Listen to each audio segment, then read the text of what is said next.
What is going on, you guys? Welcome back to another video. I've missed you all so much, and I hope you have, or are going to have a great Thanksgiving. I don't know when this video is coming out. I just got done filming the intro for the GT500 compilation, so if you didn't check that out, go watch that. If you clicked on the title of this video, if you've seen the title of this video, we're going to be going over the top things that the 24 Mustang, the S650 Mustang produces. 24 GT that we got is now our second video making with it besides the reveal video. I just got done coating the car, and I just got done finally cleaning the window sticker off after 3 days of owning it. Well, 3, 4, 2, 3, something like that.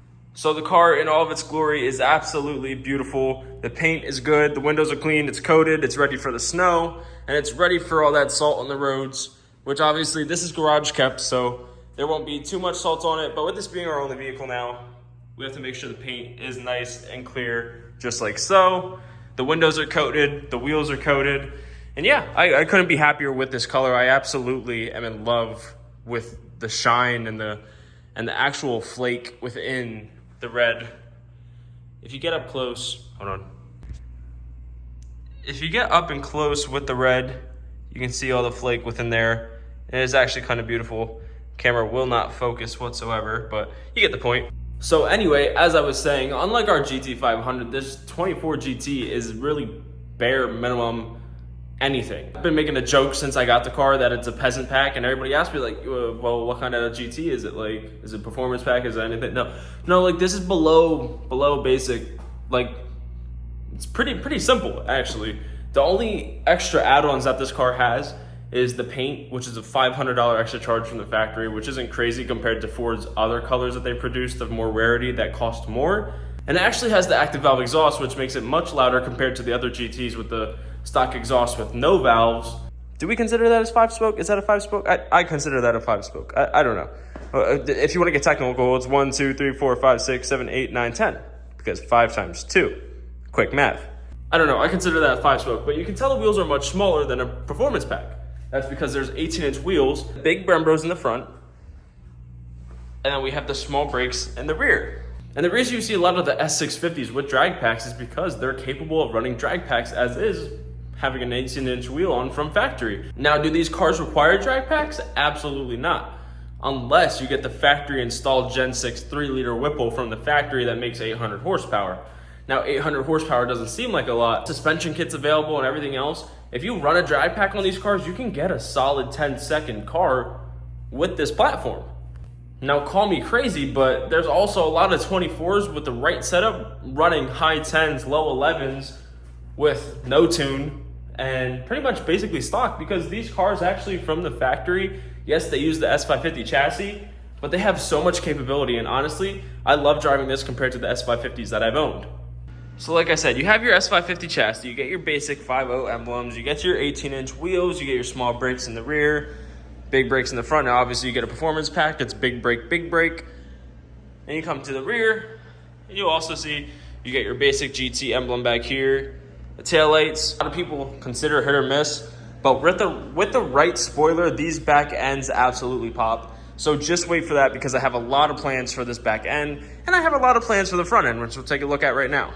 You have your S650 headlights that a lot of the S550 owners are actually swapping over to, so shout out to Morimoto and any other company that actually makes that style, because they actually look really good on the S550s. Every single time I look at this front end, I fall more in love with it. That heat extractor actually works. Air obviously comes through the upper and lower grille, and the heat extractor allows all the hot air to escape. Now, if you don't love this front end, like I said, stay tuned. This whole front end is going to be having a huge makeover in the next couple of weeks. The most basic side skirt you can get on any S550 or S650 Mustang, which is kind of normal to me. Then coming back to the rear, we are actually lucky enough to have the quad tip exhaust. Your reverse light stays the same for the S550 and the S650 models. And like I said, we are lucky to have this quad tip exhaust, because if you don't have the quad tip exhaust, that means you don't have active valve exhaust. So honestly, in my opinion, I think these cars sound much better with the X-pipe and the active exhaust compared to if you were to go get a full exhaust. It's obviously going to cost more, where X-pipes only cost $200-300 for a really good X-pipe or H-pipe, or double HH pipe or double XX pipe. So enough of that. Let's actually take a look inside the car. I do want to say these doors are much heavier than the S550s, and the actual handles themselves, you can see I can move the whole door without the actual handle engaging. These handles are nice, they're firm, they're solid, the doors are heavy, and it's something I actually like because it feels like you're not stepping into a plastic-made machine. Come over to the doors, you have your classic layout. I have cloth seats in mine, which is, like I said, basic, but these seats actually have cushion to them and are actually very comfortable. If you take a look here, actually really comfortable. So, got the cloth on the door, you have your regular layout, and you'll notice that there's carbon, fake carbon, along the whole entire car. Now, if you're to get a Dark Horse or a premium pack, you'll obviously have your power four-way seats where you go up, down, and back and forth. And then just take a look at this steering wheel, because I really like the steering wheel. I like the quality. It feels good.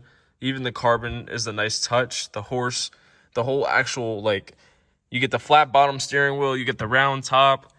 The steering wheel actually feels good. It's comfortable. Over to your instrument panel. Kind of the same setup, kind of new. Very modern. It's all very modernized. Obviously, the biggest thing you guys notice is the two big screens in front of me. Now, your Dark Horses and your premium packs, you don't have this parking button. To my knowledge, I don't know if it's an actual option for the drift brake. In some or most performance packs at the Dark Horses that you get the actual drift brake rather than this electric parking brake. And then obviously they come in manual and they come in automatic. A lot more of them are coming in automatic than they are manual. But luckily we got ours in manual, in red, and I actually really, really love it. And like I said about the carbon being on the steering wheel and the doors, it's also on the dash if you haven't noticed already. The passenger side dash is really simple, it's really clean, and it's honestly, I much rather prefer that over the S550 where a lot of the passengers, if they're shorter, they can't see. So this kind of tilts down and your passengers are able to see it if you have a short girlfriend like mine. You also do get brighter instrument lights up here. You get a sunglass holder here, and yeah, it's pretty simple. Now, personally, I do love the new start stop button with the red. And obviously, you have your modes down here. You have the Mustang horse here. Change your steering mode here. And now your modes, instead of being down there, are now on the wheel. So now we're going to actually go ahead. We're just going to turn the car on.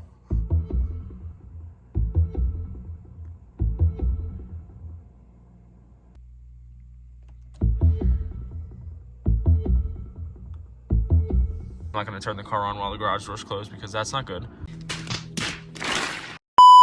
If you take a look at this big screen, you kind of notice there's a lot going on.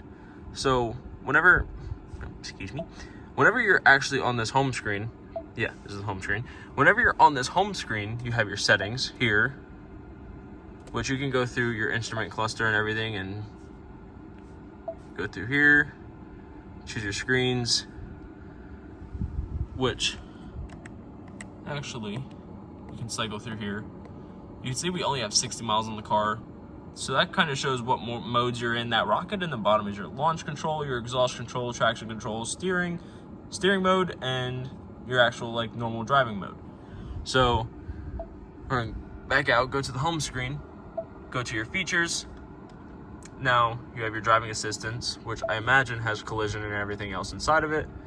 Your lane keep, your pre-collision, exit warning, rear camera, cross traffic, driver alert, hill start assist, which for your manual guys you might like, might not like. I don't really like the hill start assist, but I also am really never stuck on a hill. Blind spot information system, I'm actually going to turn on because it does not come turned on from factory. So you'll see this little blind spot information thing down here. It'll always have a line through it until you come in and you turn it on. So it helps. Rear camera delay, obviously I don't know who would put that on because it gives you more of a chance of hitting anything. Go through my Mustang, and here's where the fun part comes into play. So if you have your active valve exhaust, you can go quiet mode, sport mode, track mode, and then obviously your normal mode. Come over here to have your track apps, which every single pack has line locks, launch control, and rev match, which I have on. You can do your brake performance, 60 to 0 or 100 to 0. Your lap timers, your launch control settings. You can go all the way up to 7,000 RPM for launching, which I really do not, suggest because these are stock axles unless you have yours upgraded. Now come over here, you can get a shift indicator light. Let's say I put mine to 5,000. And you can change through here That's what track mode looks like. That's what that arrow is. Drag, go through there, that little line at 5,000, or tachometer where it changes there, which is pretty cool to me. Then we're going to back out of there, and back out of here with your track apps, auxiliary gauges, we're gonna come through. Or you could have this display right here, or you go back to the 3 simple one. This one might give you more information if you know what you're looking at. Come through your custom mode. I'm gonna put mine on sport. Traction control, we're gonna keep on. Exhaust, we'll keep in sport. Auto on off, which is now a feature, even on the manuals, I want mine off. So keep that like that. Cluster, that is what your sport cluster looks like. We'll be to that in a second. I like mine on track how it is right now, so we'll keep that there. Now you come through to your My Color. You have your secondary and your primary, so you can see the secondary, which is the yellow over there, and primary, which is the fuel over here, and all the buttons over there. I have the purple and yellow, kind of gives the, you know, like memorabilia to the GT500, because those are the colors that we had. Now coming over to one of the coolest features that the S650 offers, here's your normal mode that will appear on your cluster like so. Sport mode, like that. Track mode, which you've gone over. You have your calm, which is basically just this, like you're driving an EV, which I really don't like. You have your classic 67 and 68 fastback gauges, which are absolutely beautiful. And then, you guys know I love my Fox body, so this is super, super cool to me. You have your SVT Cobra for 99 and 01. And honestly, that looks super sick to me because, I don't know, that would be insane at night. Really calm, relaxing, and gives you that really, like, nostalgic feel to it. And during the day, those are the dials you get, like you used to back then. No dual climate control, it's just one. And then, you can actually come through here. There's an actual screen for everything. Turn your air conditioner and everything off through there for your climate.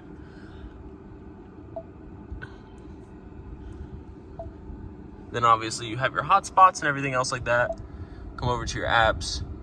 It automatically comes with CarPlay, so no more struggles of having to connect your phone through a cable anymore. It comes with CarPlay, comes with Android Auto.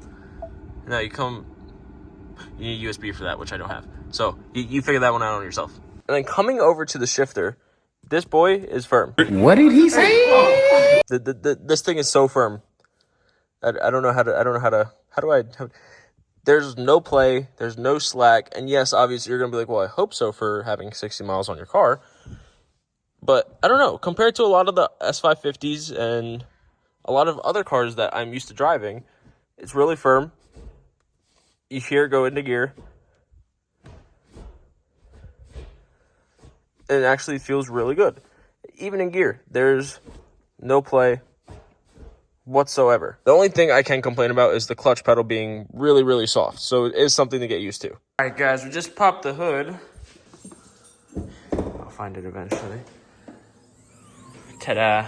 We got more carbon. So obviously this Gen 4 Coyote looks a little bit different.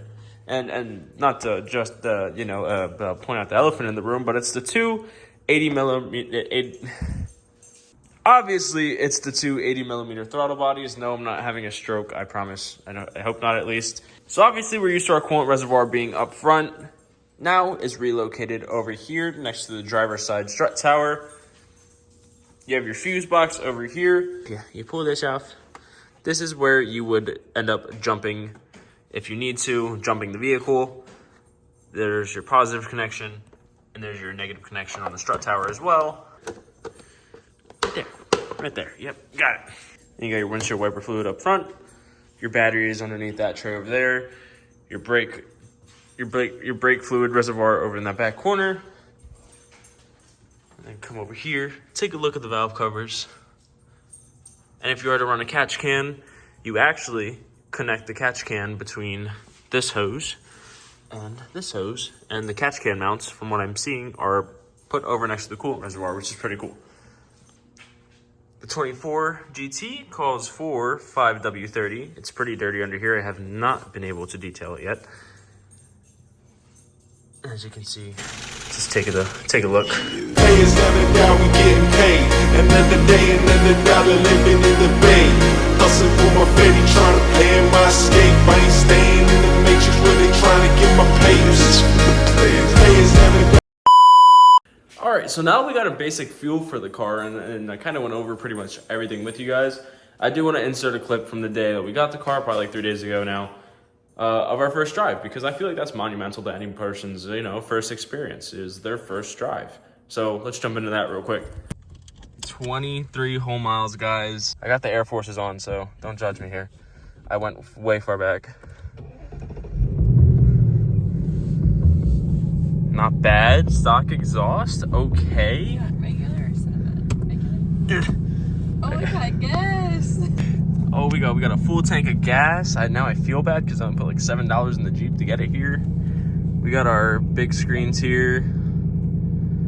There we go. Now if I hit the pony, okay, cluster theme. Let's see.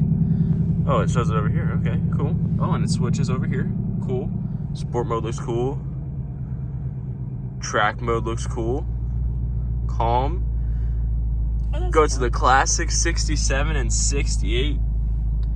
The Fox body, which I absolutely love. You don't have a payoff on that, do you? No, I own it. I figured not. All right, got the Fox body cluster up. Or we can do the Cobra gauges, which I'm probably gonna do. I'm gonna do the My Color, which should change the dials and everything. So let's do, okay, white. What's white do? Should I do yellow? Oh, because you have, okay, so you gotta slide it. You gotta slide it there, and then you gotta slide this one. I do not want to do pink. Cool.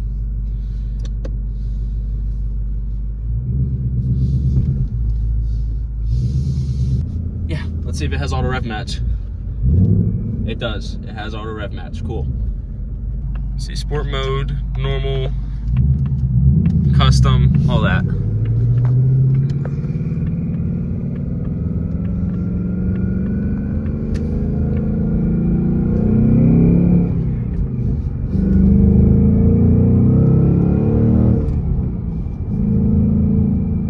Feels really good.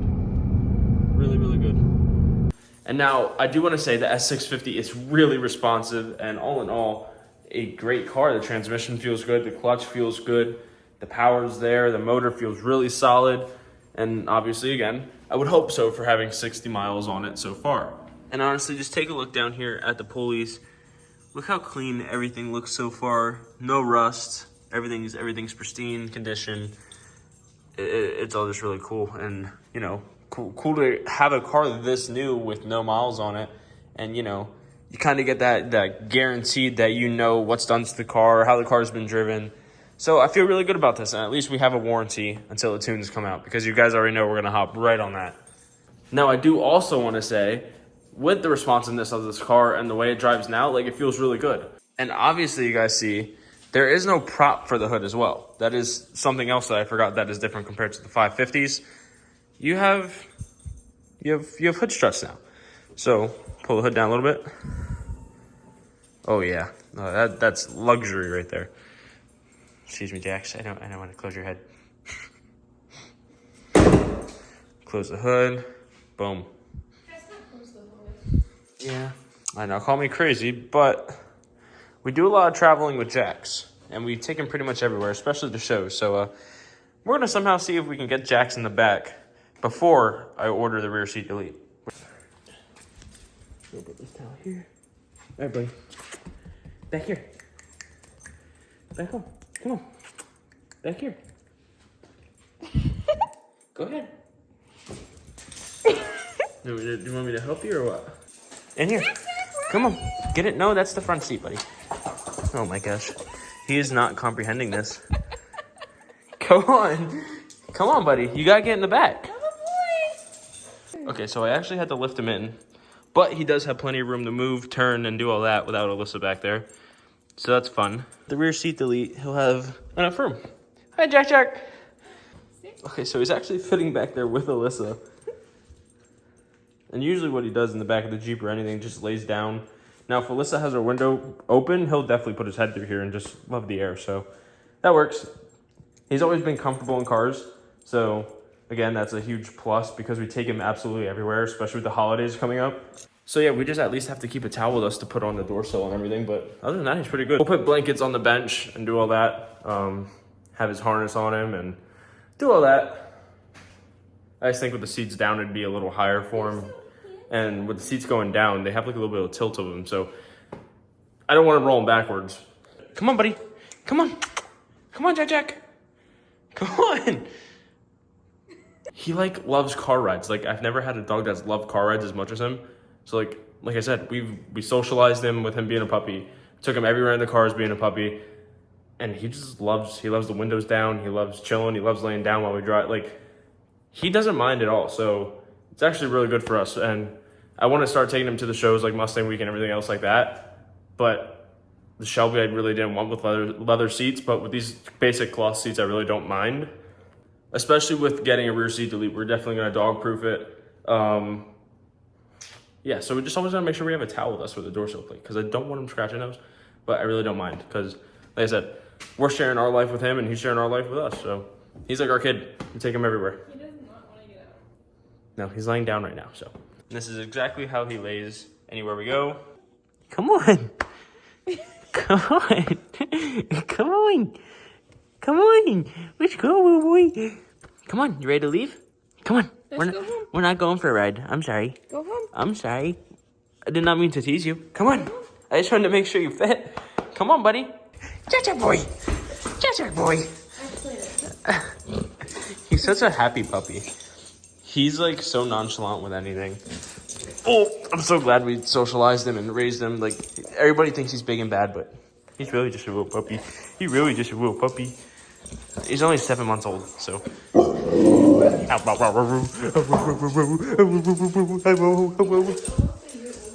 No.